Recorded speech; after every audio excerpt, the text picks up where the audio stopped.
6장 1절부터 3절 같이 한 목소리로 봉독하겠습니다. 그러므로 우리가 그리스도의 도리의 처벌을 버리고 죽은 행실을 회개함과 하나님께 대한 신앙과 세례들과 안수와 죽은 자의 부활과 영원한 심판에 관한 교훈의 터를 다시 덮지 말고 완전한 대로 나갈지니라. 하나님께서 허락하시면 우리가 이것을 하리라. 아멘. 할렐루야. 계속해서 하나님의 언약과 죄라는 주제를, 첫 번째 큰 주제를 가지고 말씀을 전하겠습니다. 오늘 이 말씀처럼 우리는 그리스도의 도의 처벌을 버리고 완전한 대로 나가될 줄 믿습니다. 사실 그러나 이 그리스도의 도의 처벌을, 이 처보에까지 이른 사람도 사실 찾아보면 교회에 그렇게 많지 않습니다. 어떤 면에서. 왜냐하면 예수님을 믿는다고 하지만 예수님 말씀하신 것처럼 내가 땅의 일을 말하여도 믿지 아니하거든 하늘의 일을 말하면 어떻게 믿겠느냐 이렇게 말씀했는데, 대부분 믿음이 있다 하는 사람들 대부분의 믿음이 땅의 일에 머물러 있는 분들이 많습니다. 여러분, 하늘의 일은 오직 한 가지입니다. 하늘의 일, 땅의 일과 하늘의 일, 이 예수님의 이 말씀과 우리가 잘 분별해도 예수님을 진짜 믿는 것이 무엇인가가 명확하게 드러납니다. 그러나 대부분 많은 분들 중에 예수님을 믿는다고 하지만 이 땅의 일을 믿는 그 믿음 안에 머물러 있는 분들이 많이 있을 수가 있습니다. 그런 면에서 볼 때 사실 이 말씀은 그리스도의 도의 처분은 어떤 면에서 땅의 일은 아니에요. 하늘의 일에 속한 겁니다. 그죠? 죽은 행실을 회개하고 하나님께 대한 신앙. 여러분, 죽은 행실에 대한 회개함 없이 하나님께 대한 어떤 여기서 이런 신앙과 이런 죽은 자의 부활과 영원한 심판에 관한 이런 교훈들, 이런 교훈들에 대해 관심이 없이도 얼마든지 예수님의 이름을 불러서 주님이 부를 때 기도 응답들을 받을 수 있고 어떤 체험을 받던 경험들도 있을 수가 있어요. 그러나 그 모든 것들을 봅니까? 엄청난 아무런 응답과 아무리 큰 경험을 할지라도 그는 결국 땅의 일에 불과한 겁니다. 우리를 영원한 천국, 영원한 생명, 하나님께로 그 가는 데서는 전혀 그것을 유명무실한 겁니다. 그것이 어떤 긍정적인 우리에게 신앙을 불러일으키는 동기부여는 될 수 있지만 그 자체로서는 전혀 우리가 하늘나라 천국에 가는데 영원한 생명을 얻는데 전혀 그것이 그 자체로서는 무용지물이라는 겁니다. 이 완전한 대로 나간다는 것은 무엇입니까? 이런 완전한 데는 제가 말했죠. 이 완전한 것은 뭡니까? 하나님의 언약, 그 약속하신 결국 그리스도의 그 생명 안으로 가는. 완전한 것은 바로 그리스도의 생명 하나밖에 없습니다. 그 생명 주시기로 다시 오시기로 약속하신 그 생명과 하나 되는 물과 성령으로 거듭난 새로 지으심을 받은 것. 사도 바울이 갈라디아에서 말씀하신 것처럼 할례나 무할례나 아무것도 아니로되 오직 새로 지으심을 받은 것뿐입니다. 새로 지으심을 받은 그것만이 완전한 것입니다. 그래서 우리가 이 복음을, 구원을 말할 때 하나님의 약속을 빼고서는, 하나님의 약속을 알지 못하고는 구원이 무엇인가 그에 대해서 분명하게 얘기할 수 없다는 겁니다. 거기에 대해서. 지난 시간 죄가 세상에 들어왔다고, 죄가 사람들에게 들어오는 것에 대해서 말씀을 나눴습니다. 오늘은 죄가 사람들에게 들어온 결과에 대해서 살펴볼 텐데요. 특별히 어제 말씀을 잠깐 정리를 하면은 죄가 사람들에게 들어오는데 어떻게 들어왔댔죠? 말로 들어서 말로. 죄는 말로 들어온다. 말로. 죄가 말로 들었는데 무슨 말? 다른 말.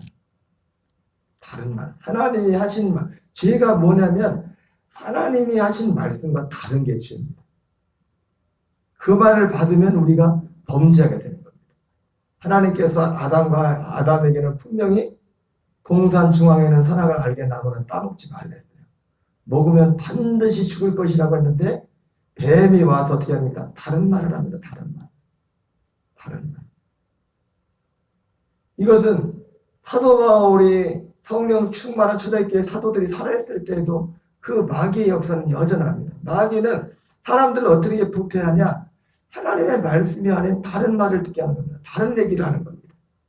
여러분, 오직 우리에게 생명을 주시는 것은 하나님이 말씀하신 그 말씀밖에 없습니다. 특별히 이제는 기록한 말씀밖에 없어요. 기록한 말씀. 우리가 어떤 계시를 받고 감동을 받는다는 것도 이미 계시된 그 말씀을 근간으로 하는 거지. 예수님조차도 여러분, 예수님조차도 스스로 말씀하지 않았어요. 아버지께서 말씀하신 걸 말씀했고 성령도 오셔서 성령도 스스로 말씀하지 않아요. 성령이 하고 싶은 대로 하나님 아버지가 뭐 말했던 성령 다 제껴두고 하고 싶은 대로 말해요. 그건 성령이 아니에요. 예수님 자신도 하나님인데도 예수님은 스스로 말씀한 아버지께서 보고 들은 것 그것을 말했다고 했어요. 아버지께 보고 들은 것이 어디 있으면 성경에 있죠. 예수님이 심지어 마귀의 시험을 받을 때도 스스로 말하지 않았죠. 마귀를 물리칠 때 뭘 그렇게 했어요? 기록된 말씀으로 물리쳤다. 기록되었을 때. 그러니까 기록된 하나님의 말씀하고 다르면 그 어떤 사람이 와도 말해도 틀린 거예요. 저도 개인적으로 어떤 목사님의 말씀에 은혜를 받고 설교를 듣지만 어떤 데 들을 때 보면 내가 동의가 안 되는 말씀이 있어요. 그러니까 동의가 안 된다는 것이 내 개인적인 견해가 마음에 안 든다가 아니라 성경을 이렇게 비춰볼 때 굉장히 난해한 부분인데 어떤 때는 이걸 너무 확실하게 말하는 부분이 있어요. 아닌데 이건 성경에 비춰볼 때 아닌데. 그러니까 제가 틀리다. 어떤 사람이 어떤 목사님들이 말씀을 할 때 맞다 틀리다는 그 기준은 내가 판단하는 것 같지만 내가 판단하는 게 아니라 기록된 말씀에 비춰보는 거예요. 내가 어떻게 나는 저렇게 발 뒤꿈치도 따라가지 못한 그런 분들을 내 개인적으로 어떻게 판단을 합니까? 그러나 아무리 하나님의 훌륭하게 뛰어날지라도 하나님의 말씀보다는 앞설 수 없어요. 다른 말, 그 다른 말은 성경에 어떻게 표현됐어요? 다른 교훈. 우리가 쉽게 듣는 말로 말하는 건 말이에요, 말. 다른 말인데 그 말이 결국 뭡니까? 교훈. 다른 교훈. 다른 복음, 다른 예수, 다른 영. 그러니까 여러분, 이 말을 어떤 사람 말을 이렇게 듣는 게 왜 이렇게 중요하냐? 그 말을 통해서 영이 전달돼요. 그래서 그 사람의 생각이 전혀 나하고 다르다. 영이 다른 거예요. 영이 다르다. 왜? 또 맞잖아요, 그죠? 예수님도 내 말이 곧 영이라고 했단 말이에요. 그러니까 성령도 그러니까 어떻게 합니까? 성령이 우리에게 오시는 것도 우리가 거둔다는 것도 하나님 말씀과 어긋난데 틀리게 생각하는데 성령이 오실 수가 없죠. 말을 통해서 오시는데 말 체험하고 경험다가 해도 그게 전혀 내 속에는 체험을 하게 되는데 내가 진리하고 막 거꾸로다. 그거는 한번 생각해 봐야 돼. 저 사람이 받은 게 성령인지 성령이 아니라 다른 악한인지. 성령이 오시면 하시는 가장 큰 일이 뭡니까? 모든 사람은 진리 가운데. 진리는 이미 정해져 있어요. 새로운 것을 우리가 찾는 게 아니에요. 이미 정해져 있는데 문제는 뭐예요? 사람들이 어두운 가운데 있기 때문에 모르는 거예요. 무슨 내용. 난 놓고 기억자도 모른다고. 읽으면서도 뭔 내용인지를 몰라. 성령이 오시면 하는 가장 큰 일은 뭐냐면 우리를 진리, 그 뜻이 무엇인지를 가르친다. 진리 가운데. 근데 그 진리를 나는 어떤 사람은 A라는 사람은 그 진리를 딱 보고도 이걸 그 성인들 딱 이해하는데 전혀 다르게 생각해. 아주 전혀 다르게. 그러면 둘 중에 하나가 틀리겠죠. 야, 다양하다. 이렇게 생각할 수 있고 저렇게 생각할 수 있다. 그런 부분이 있긴 있어요. 다양하게 생각. 그러나 정해되는 전혀 바꿀 수 없는 부분도 있다. 여러분 우리가 예수를 믿으면서도 믿지 않은 분들을 전도하려고 사도 바울이 그랬죠. 내가 어떤 때는 유대인처럼 어떤 때는 헬라인처럼 내가 율법이 없는 자이지만 율법 없는 자처럼도 하고 그런 사도 바울의 그런 고백이지만 그러나 우리가 사람들 앞에 사람들에게 이게 맞춰서 다 자연 여러 부분으로 이게 우리가 할 수 있지만 그럼에도 불구하고 우리가 양보할 수 없는 게 있지 않습니까? 그저 신앙에 있어서 우리가 누군가의 종이 되어서 그 사람 시킨 대로 다 일부러라도 해줄 수가 있어요. 근데 그럼에도 불구하고 우리가 절대로 양보할 수 없는 부분이 있는 것처럼 하나님의 말씀도 다양하게 이렇게 저렇게 생각할 수 있는 부분, 그런 교훈적인 말씀도 있지만 그러나 절대로 양보할 수 없는 진리의 말씀이 있다. 그거는 다양한 게 아니라 틀리거나 맞거나예요. 그 사람이 틀리거나 맞거나. 그래서 죄가 어떻게 들어오게 됐냐? 죄가 말을 통해서 들어오게 됐다. 말을 통해서. 말은 말인데 어떤 말이었습니까? 다른 말인데 그 다른 말이 문제를 보내면 듣기 좋은 말이다. 문제는 사기꾼들이 사기를 칠 때 나쁜 말을 합니까? 말을 얼마나 잘한대요. 그리고 굉장히 나를 위해 주는 거야. 나를 위해 주는 말이고 좋은 말이야. 나를 위해 주는 말. 특별히 나를 위한다는 게 나의 뭘 위하는 겁니까? 내 육신의 정욕, 안목의 정욕, 이생의 자랑을 위해 주는 겁니다. 그러나 우리가 사는 길은 육신의 정욕, 안목의 정욕, 이생의 자랑을 이길 때, 그것을 죽여버릴 때 우리가 살게 되는 줄 믿습니다. 그래서 고린도서 11장에서도 사단도 얼마나 능력이 많은지 자기를 광명의 천사로 가자. 광명의 천사. 우리가 참 무용한 것 중에 하나가 뭐냐면 현대 분별을 못 하시는 분들은 그러니까 전 기독교 방송을 잘 안 보지만 기독교 방송에 이런 데서 어떤 목사님들이 설교가 나올 때 참 인품이 훌륭하고 참 너무나 반듯하게 말씀하시는 분들. 근데 문제는 뭐냐면 그분들이 정말 훌륭하고 인품이 좋으신 분들이 하시는 말씀이 다 맞으면 좋겠는데 문제는 뭐냐? 그게 성경하고 어떤 면에서 틀려버리면은 문제란 말이에요, 문제. 여러분, 우리 예수 믿는 사람들이 가장 큰 건 뭐냐면 얼마나 말을 잘하느냐 중요한 게 아니라 정확한 말을 전달해야 돼요. 내 말을 하는 게 아니거든요. 그죠? 말을 잘하는 게 중요한 게 아니라 말을 되도록이면 잘해야죠. 아주 깨끗하게 깔끔하게 심플하게 잘하겠지만 그거보다 더 중요한 게 뭐예요? 정확하게 말해요. 정확하게. 여러분 포장지가 참 중요하지만 포장지보다 더 중요한 게 뭐예요? 그 속에 내용물이잖아요. 뭐가 들어있는 게 중요하잖아요. 포장지가 대단히 중요합니다. 요즘은 사람들이 겉에 드러나는 걸 보기 때문에 사실 그 부분도 고려를 안 하면 안 돼요. 네. 왜? 이 내용이 소중하기 때문에 포장도 잘 해야 돼요. 동문이사님. 새벽에 좀 더 일찍 일어나셔서 옷매무새를 더 자세히 잘하고 나올 때도. 네.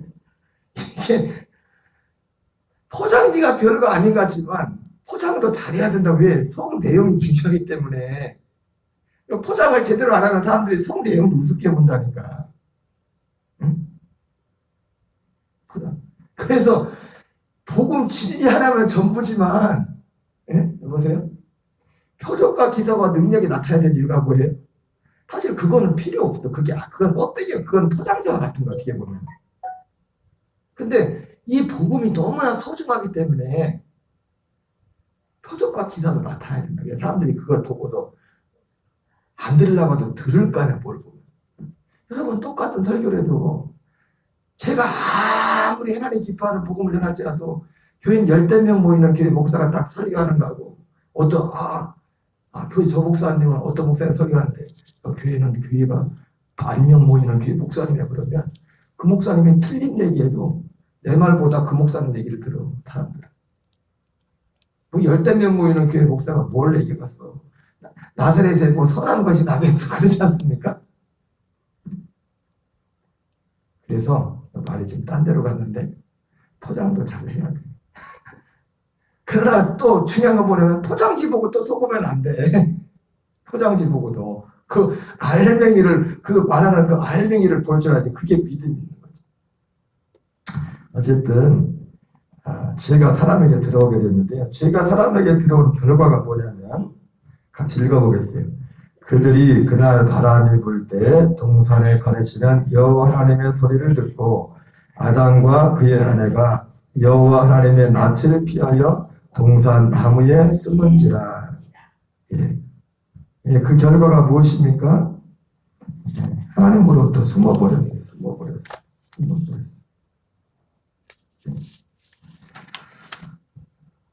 제가 주일날도 말씀드렸지만 제일 위험할 때가 언제냐면 하나님이 자기 혼자 있을 때입니다. 모든 범죄는 혼자 있을 때.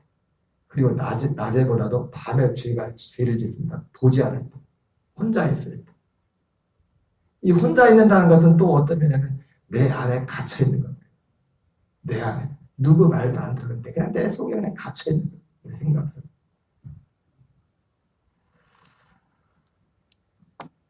우리 요한복음 3장 19절 21절 같이 읽겠어요. 그 정죄는 이것이니 곧 빛이 세상에 왔으되 사람들이 자기 행위가 악함으로 빛보다 어둠을 더 사랑한 것이니라.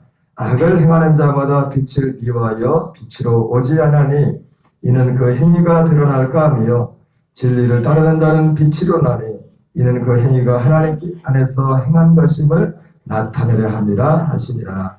여러분, 죄가 들어옴으로써 나타난 결과 중에 하나가 뭐냐면 하나님으로부터 숨어버렸어요. 어두운 가운데 가게 됐어요. 여러분, 전에도 말했지만 우리가 빛 가운데 있다는 것은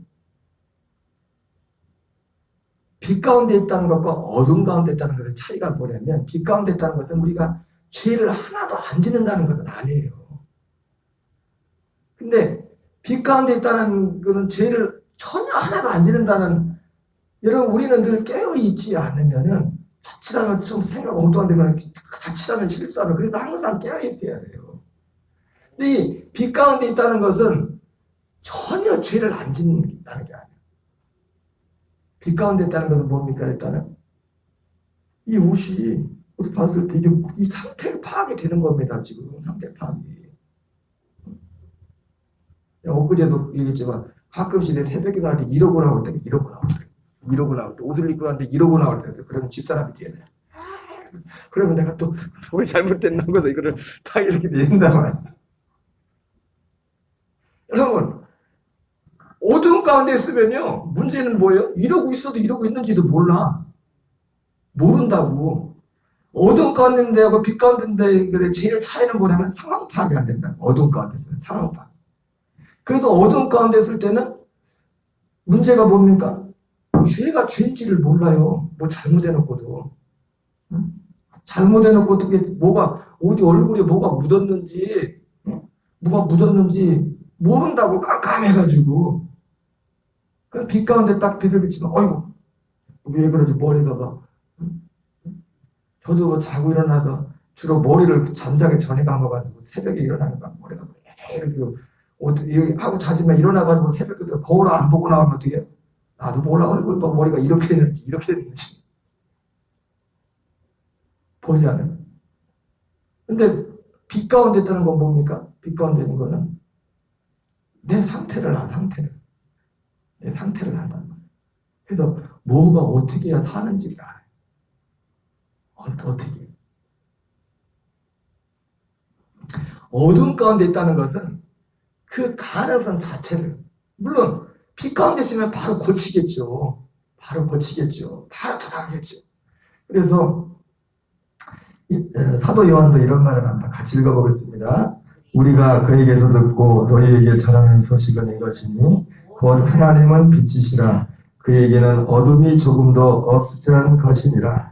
만일 우리가 하나님과 사귐이 있다고 어둠에 행하면 거짓말을 하고 진리를 행하지 아니하거니와 그가 빛 가운데 계신 것 같이 우리도 빛 가운데 행하면 우리가 서로 사귐이 있고 그 아들 예수의 피가 우리를 모든 죄에서 깨끗게 하실 것이요. 여러분 여기 표현이 참 재밌지 않습니까? 그가 빛 가운데 계신 것 같이 우리도 빛 가운데 행하면 우리가 사귐이 있고 두 번째 그 아들 예수의 피가 우리를 모든 죄에서 깨끗게 하실 것이요. 여러분 재밌지 않습니까? 아니 빛 가운데 있다는데 뭐 죄 가운데서 깨끗함을 받을 필요가 뭐가 있어요? 예? 아니 빛 가운데 사는데 뭘 예수님의 피로 뭐 또 깨끗함을 받을 필요가 뭐가 있어요? 여러분 이 말 속에는 우리가 빛 가운데 있다는 건 실제로 그 빛 가운데서 의를 행하고 생명과 행한다는 의미도 있지만 빛 가운데 있다는 것은 아니 예수님 말씀했잖아요. 건강한 자에게 의사가 쓸데없고 병든 자에게 쓸데있나니. 내가 아픈 걸 알아야 병원을 갈 거 아니에요. 빛 가운데 있다는 것은 뭐가 잘 문제인지 알니까 그걸 가지고 예수님께 나갈 수 있다고. 여러분 사람이 그래서 어둠 가운데 있는 사람의 가장 큰 죄의 특징은 고집 그런 고집이에요. 여러분 빛 가운데 있는 사람은 빛 가운데 있어도 잘못할 수 있어요. 근데 빛 가운데 있는 사람은 잘못하면 바로 돌이킨다. 근데 어둠 가운데 있는 사람은 상황 파악 자체가 안 돼. 지가 뭐 잘못한지도 몰라. 옆에서 말해줄 수도 없고 말하면 또 뭐. 어둠 가운데 있는 사람은 문제가 뭔지 아십니까? 자기가 어둠 가운데 있는지를 몰라. 그래서 얘기해줘도 들리나. 말하는 사람과 이상한 사람들.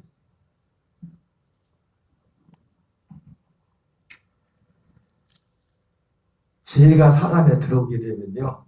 어둠 가운데 갇히게 되고 그리고 어둠 가운데 갇히게 되면 결국 뭐냐면 자기 자신 안에 갇히게 됩니다.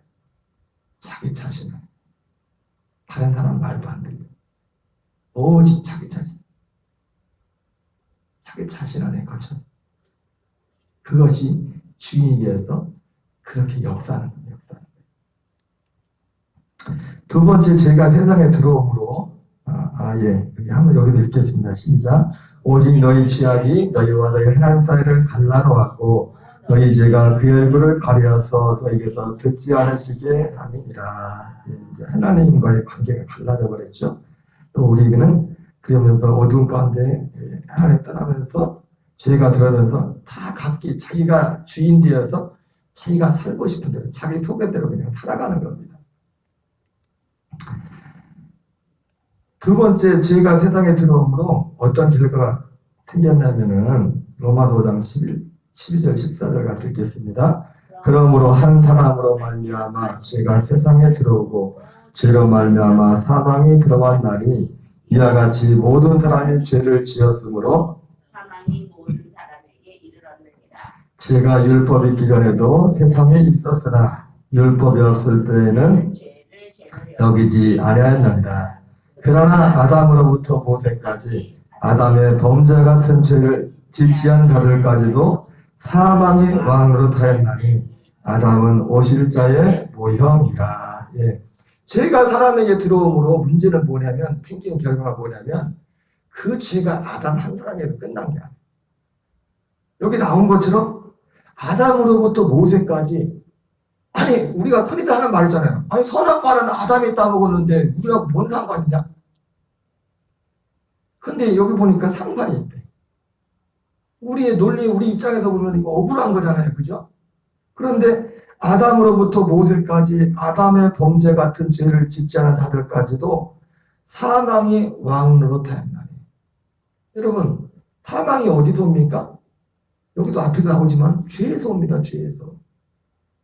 우리가 아담으로부터 모세까지 아담과 같은 범죄를 짓지 않은 자들까지도 사망이 왕으로 된다.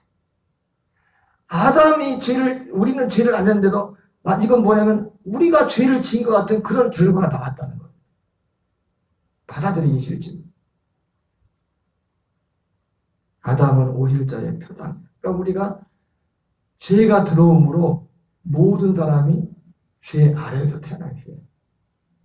물론 그래서 사실 우리가 죄를 짓죠, 그죠? 그래서 사실 우리가 심판받니도 내가 지은 죄를 내 심판을 받기도 하지만은 이 죄를 짓기 전에 죄 아래 죄의 종이 돼버린 겁니다. 죄의 종. 죄의 종이 아예 돼버린 거예요. 그래서 이러한 결과들이 들어오게 된 것입니다. 사실은 이것이 어떻게 보면은 그럼에도 불구하고 나중에 내일도 잠깐 다루겠지만 죄가 더한 곳에 은혜가 넘쳤다는 그 말처럼 여러분 빛이라는 것은 어디에도 더 빛을 발하죠? 어둠 속에도 빛을 발하지 않습니까? 다 화나면 여러분 대낮에 후레쉬 켜고 다니는 사람이 있어요? 켜도 표시도 안 나. 근데 깜깜하면 스마트폰 조금이라도 얼마나 밝습니까? 원래 하나님께서 우리에게 생명을 약속했잖아요. 이 생명은 죄 짓기 이전에도 생명을 약속했잖아요. 그런데 이 죄가 들어오는 것이 좋은 건 아니지만 이 죄 때문에 이 생명이 더 빛을 발해요. 분명하게 대조가 되는 거예요. 분명하게. 이 생명과 생명이 아닌 것이. 아담이 범죄를 안 했을지라도 생명이 약속된 것인데 그때는 죄 짓기 전이잖아요. 아담이. 그러나 약속은 아직 못 받았을 때란 말이에요. 그 생명을. 이해되시죠? 그런데 원치 않지만 이 죄가 들어오므로 하나님의 생명과 하나님의 생명이 아닌 죄가 너무 극명하게 대조가 됩니다. 극명하게 됩니다. 이런 결과들이 낳게 됩니다. 그리고 어쨌든 오늘 하루도 빛 가운데 생활, 겸손함으로 더 하나님의 은혜를 삼하고 진리 앞에서 저와 여러분 되시기를 주의 이름으로 축원합니다. 주기도문으로 마치겠습니다. 하늘에 계신 우리 아버지여, 이름이 거룩히 여김을 받으시오며 나라의 마옵시며 뜻이 하늘에서 이루어지는 것 같이 땅에서 이루어지이다. 오늘날 우리에게 일용할 양식을 주옵시고 우리가 우리에게 죄진 자를 사하여 준 것 같이 우리의 죄를 사하여 주옵시고 시험에 들게 하지 마옵시며 다만 악에서 구하옵소서. 대개 나라와 권세와 영광이 아버지께 영원히 싸움나이다. 아멘. 주여 주여 주여. 아버지 하나님 감사합니다. 이 새벽도 우리를 기도의 자리로 인도하시고 또 불러주심을 감사드립니다. 아버지 오직 성령이 너희에게 임하시면 너희가 권능을 받고 예루살렘과 온 유대와 사마리아 땅끝까지로 내 증인되리라 말씀하신 아버지 오늘도 주의 성령으로 충만케 하시고